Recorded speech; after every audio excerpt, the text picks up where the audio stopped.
Welcome back viewers. हम बात कर रहे थे कैंसर अवेयरनेस के ऊपर और मैंने अभी आपसे पूछा था कि सेल्फ एग्जामिनेशन, तो हम उस पर बात कर रहे थे कि जब पीरियड्स आप बता रहे थे कि जब हो जी उसके बाद जो है वो एक स्टैंडर्ड इसका एक प्रोसीजर है हमारी वेबसाइट के ऊपर। पूरी डिटेल जो है वो अवेलेबल है। उसमें शीशे के सामने खड़े होके अपनी ब्रेस्ट को चेक वो करना चेक कर सकते और हैं। लेट के और उसको ठीक है, क्योंकि ये देखना है बेसिकली कि कोई कोई ऐसी चेंज, कोई ऐसी गिल्टी कोई चीज़ ऐसी जी ना कोई हो, ऐसी चीज़, और वो सिर्फ ब्रेस्ट पे नहीं बल्कि अंडर आर्म में भी कहीं और पे भी जी हो कहीं सकता पे है। भी जो है वो। अभी हम एक बात कर रहे थे जो हमने ऑफ एयर में इनको बता रही थी कि उस दिन डॉक्टर आई हुई थी और मैंने उनसे ये सवाल किया था कि प्रेगनेंसी में जो है ख़वातीन को लगता है कि मे बी इट्स रिलेटेड कि आपकी प्रेगनेंसी में मोस्टली ये होता है कि आपके ब्रेस्ट में पेन होना शुरू हो जाता है हल्का हल्का, और डॉक्टर्स यही कहते हैं कि मोस्टली वो ये इसीलिए क्योंकि आपकी प्रेगनेंसी, आपकी साइकिल ऐसी हुई होती है या वो मिल्क प्रोसेस हो रहा होता है, ऐसे प्रोसीजर होता है, बट दैट्स टोटली रॉन्ग। वो तो है ही है।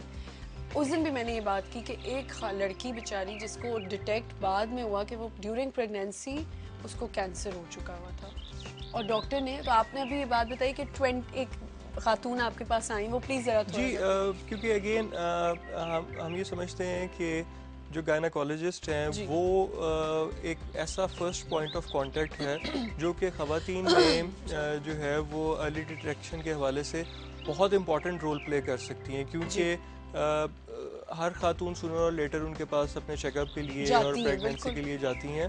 तो बिल्कुल मैं बल्कि आपके प्रोग्राम के थ्रू भी जो हमारी पाकिस्तानी गायनाकोलॉजिस्ट हैं उनसे रिक्वेस्ट जी करूंगा कि जो खातून भी उनके पास अपने चेकअप के लिए आती है तो वो उनका जो ब्रेस्ट एग्जामिनेशन जो है वो ज़रूर करें, क्योंकि वो उनको तो एक मौका ऑटोमेटिकली मिला हुआ है मिला कि हुआ है, खवातीन उनके और आई पास थिंक चेकअप के लिए आ रही हैं। गायनेकोलॉजिस्ट की तो ये ड्यूटी है जी कि जब आपके पास कोई लड़की आती है तो ओवरऑल उसकी हर चीज़ चेकअप होना चाहिए। इवन अगर ये नहीं तो उसके अलावा रुबेला टेस्ट, हर चीज़ मैं एक दिन इस पर भी शो करने वाली हूँ कि रुबेला टेस्ट ज़रूर होना चाहिए। CMV इन्फेक्शंस, ये सारी इन्फेक्शन जब आप प्लान कर रहे हो बेबी, तब ये चीज़ें सब आपको क्लियर होनी चाहिए कि आपको, आप जाते हो डॉक्टर के पास, इसमें कोई बुरी चीज़ नहीं अगर आप अपना ब्रेस्ट चेकअप कराओ और आपको अगर कोई चीज़ डिटेक्ट होती है तो उसको आप जी बिल्कुल सीरियसली लें। अच्छा मुझे ये बताएं कि ब्रेस्ट कैंसर मोबाइल मेमोग्राम ये जो है इसका आइडिया कैसे आया?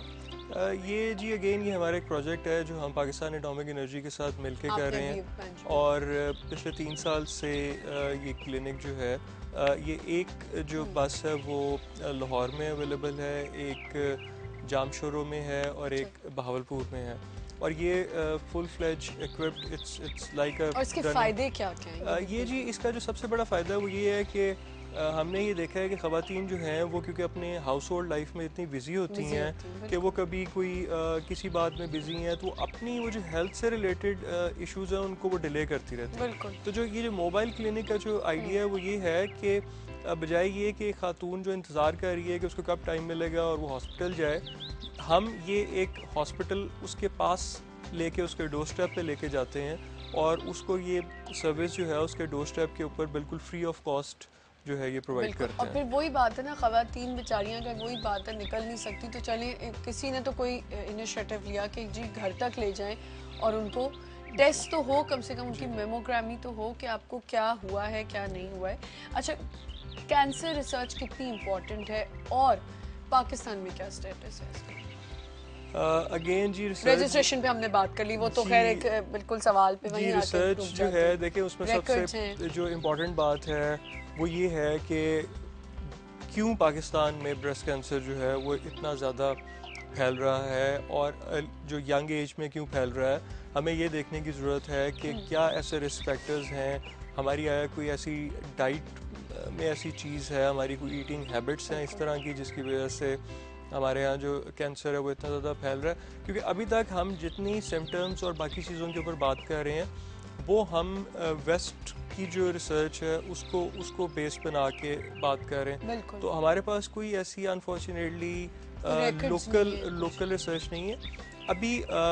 जो है वो पिंक रिबन जो है हमारी पार्टनरशिप हुई है हायर एजुकेशन कमीशन के साथ। अच्छा और उसका जो पूरा फोकस है वो ये है कि क्योंकि हायर एजुकेशन कमीशन जो है वो पीएचडी की रिसर्च प्रोजेक्ट्स में इन्वॉल्व होता है और इस तरह की डिफरेंट एकेडमिक रिसर्च में इन्वॉल्व होता है। तो हायर एजुकेशन कमीशन और पिंक रिबन पाकिस्तान जो है, अब हम मिल के एक रिसर्च का इनिशिएटिव लॉन्च कर रहे हैं जिसमें कि हम ब्रेस्ट कैंसर से रिलेटेड जो डिफरेंट रिसर्च एस्पेक्ट्स हैं उन पर रिसर्च अच्छा, और जो इनिशिएट कर आपकी ऑर्गेनाइजेशन है उसका क्या प्रोसीजर है कि कैसे आपको कांटेक्ट कर सकते हैं, और फिर वहाँ पे जो लोग आपके साथ काम करें, डॉक्टर्स भी हैं उसके अंदर? जी बिल्कुल, हम पूरे पाकिस्तान में डिफरेंट लेवल्स के ऊपर डॉक्टर्स के साथ काम कर रहे हैं। ठीक। हमारी हेल्पलाइन जो है उस पे लोग कांटेक्ट करके हमसे इंफॉर्मेशन ले सकते हैं। हमारा जो हेल्पलाइन का हेल्पलाइन का नंबर नंबर प्लीज है जी वो 042 042 3588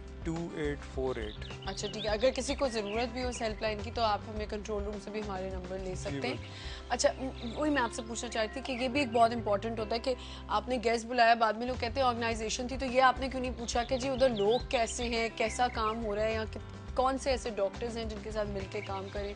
तो ऑर्गेनाइजेशन में आपके अलावा और जी हमारा जो ऑर्गेनाइजेशन है, बेसिकली हमारा जो मॉडल है वही हम पब्लिक प्राइवेट पार्टनरशिप के उस पे काम कर रहे हैं, जिसका मतलब ये है कि हमारे मोस्टली इनिशिएटिव्स जो हैं वो गवर्नमेंट इंस्टीट्यूशंस के साथ मिल के हम रन कर रहे हैं।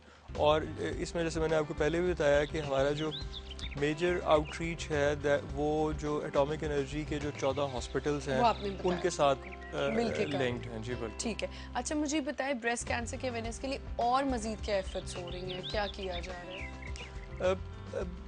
देखिए काउंसलिंग है, जी वुमेन हेल्पलाइन जी, मतलब ये कि उसमें डिफरेंट लेवल्स के ऊपर, अगेन जैसे मैंने आपको कहा कि ब्रेस्ट कैंसर के इशू को देखने के लिए हमें 2-3 लेवल्स के ऊपर देखने की ज़रूरत है, जिसमें से कि एक बहुत इंपॉर्टेंट काम जो पिंक रिबन कैंपेन कर रही है वो गवर्नमेंट के साथ लॉबी है, क्योंकि at the end of the day जो सर्विस डिलीवरी है या ये जो एक आउटरीच जो चाहिए वो गवर्नमेंट ने जो है वो उसको जो है वो इंश्योर करना है। हमने जिस तरह अभी एक पाकिस्तान में एक बहुत बड़ा इनिशिएटिव है जो लेडी हेल्थ वर्कर्स का इनिशिएटिव है। सो हमने उसमें जो 1 लाख लेडी हेल्थ वर्कर्स हैं उनका जो करिकुलम है उसके अंदर ब्रेस्ट कैंसर को इंक्लूड करवाया है, ताकि उनकी ट्रेनिंग हो, उनको पहले ये पता लगे कि how to do self examination, और उनके थ्रू ताकि हम जो बिल्कुल एक ग्रास रूट लेवल की एक गांव की औरत है जो टीवी भी नहीं देख सकती, जिसके जो रेडियो भी नहीं सुनती, जो अखबार भी नहीं पढ़ सकती, तो उस तक पहुंचने के लिए उसके लिए क्या करना चाहिए? जी, तो उसके लिए जो ये जो लेडी हेल्थ वर्कर्स हैं उनकी ट्रेनिंग का प्रोसेस हम लोगों ने गवर्नमेंट के साथ मिलकर इनिशिएट कराया,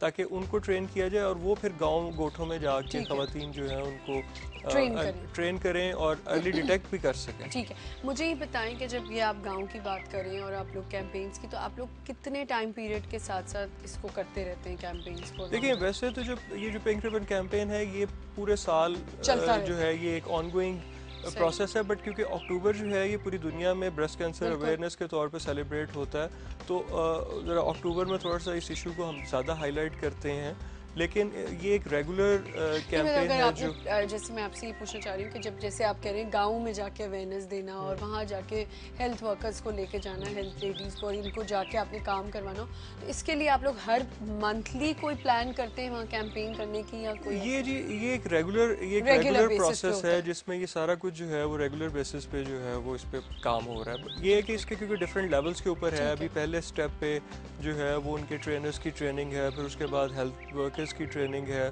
और फिर उनकी आउटरीच, और क्योंकि काफ़ी बड़ा नंबर है उनका, 1 लाख के करीब ये वर्कर्स हैं, तो अभी उसमें थोड़ा सा टाइम तो डेफिनेटली हमें लगेगा कि हम इन सब को प्रॉपरली ट्रेन कर सकें, लेकिन ये एक ऑनगोइंग प्रोसेस के तौर पे सब कुछ हो रहा है। अच्छा, और अभी आप मज़ीद मुझे एक और चीज़ बताएं कि इसमें आप लोग रोज़ाना ऐसे पेशेंट्स देखते हैं और सब कुछ हो रहा होता है, कितनी फैमिली सपोर्ट की इसमें ज़रूरत है और कितना सपोर्टिव होना चाहिए आपकी फैमिली को अगर कोई किसी खातून को ये चीज़ हुई भी है?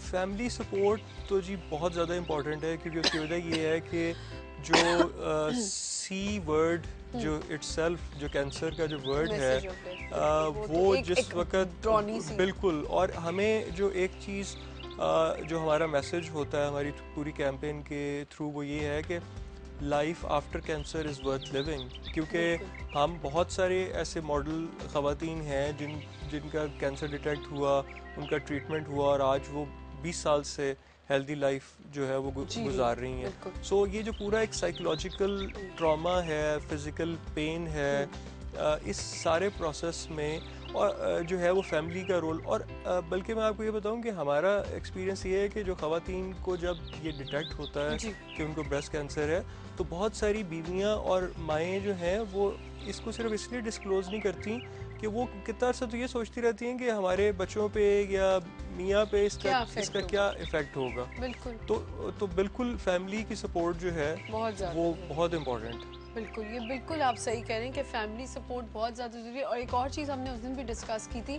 कि आपको कैंसर, ब्रेस्ट कैंसर हो या ऐसी कोई बीमारी, ऐसी कोई जैसे HIV पॉजिटिव है या कोई भी ऐसी बीमारी है, मेंटली चैलेंजिंग बच्चे होते हैं, ऐसा होता है, प्लीज़ इतना स्पेशल उनको मत फील कराएं, उनको भी एक नॉर्मल लाइफ जीने दें, ठीक है। और जिनको इस चीज़ ब्रेस्ट कैंसर हो जाए या ऐसी चीज़ हो जाए, ये मत सोचें जी हमने तो कल मर जाना है। इसको कोशिश करें। कुछ लोग इसमें भी बैठ जाते हैं कि अब क्या इसका इलाज करना, अब तो अब जी हमने मर ही जाना है। जी। तो ये चीज़ें गलत है। Thank you so much Umar साहब, बहुत मज़ा आया आपसे बात करने का, और इंशाल्लाह मैं I wish you all the best के पिंक रिबन जो भी करें इंशाल्लाह वो कामयाब हो। Thank you so much, it was pleasure to have you on my show. एक छोटा सा ब्रेक लेते हैं, ब्रेक के बाद हम स्ट्रोक पे बात करेंगे क्योंकि 29 अक्टूबर सैटरडे को वर्ल्ड स्ट्रोक डे था और उस पर हम आज बात करेंगे। डॉक्टर मारिया मेरे साथ होंगी, न्यूरोलॉजिस्ट हैं आखन यूनिवर्सिटी से। एक छोटा सा break, will be right back.